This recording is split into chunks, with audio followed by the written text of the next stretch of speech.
ඒ වගේම කරු නියෝජ්‍ය කතානායකතුමනි උදේ ප්‍රශ්නයක් මතු වුණා ප්‍රශ්නයක් මතු කරා ලොකු බියක් ඇති කරා බයක් ඇති කරා දැන් මේ තත්ත්වය නිසා ආර්ථිකයේ ලොකු කඩාවැටීමක් වෙනවා ලොකු අර්බුදයක් වෙනවා තව මාස දෙකක තුනකින් ආර්ථිකයේ ලොකු කඩාවැටීමක් සිද්ධ වෙනවා ගෑස් නැති වෙනවා ගෑස් හිඟයක් ඇති වෙනවා රට ලොකු අර්බුදයකට මුහුණ දෙනවා කියලා මේ වගේ බියවැද්දීම් හරහා ජනතාව බියවද්දන්න උත්සාහ කරනවා ඒක ඊටාම පහත් නින්දිත උත්සාහයක් එහෙම කිසිදු බයක් ඇති වෙන්න දෙයක් නැහැ.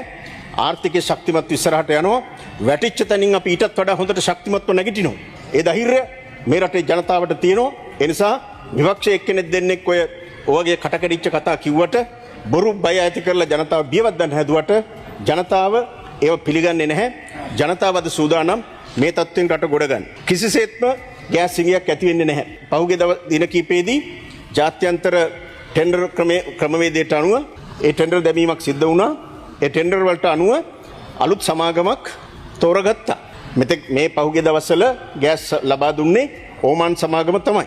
ඕමාන් සමාගමට වඩා ඩොලර් 715ක් අඩුවෙන් අලුත් සමාගමක් ටෙන්ඩරේට බිඩ් කරා, ඉල්ලුම් කරා. ඒ අනුව ඒ ටෙන්ඩර් කමිටුව මගින් අලුත් සමාගමට Honorable Vijitha Herath, ජියෝගෑස් ස්විට්සර්ලන්ඩ් සමාගමට ඒ ටෙන්ඩරේ ලබා දුන්නා. ඒ ගිවිසුම් මස්සම් කරලා තියෙන්නේ. දැන් කිව්වා ගිවිසුම් මස්සම් කරලා නැහැ කියලා ඒක සම්පූර්ණ වැරදි.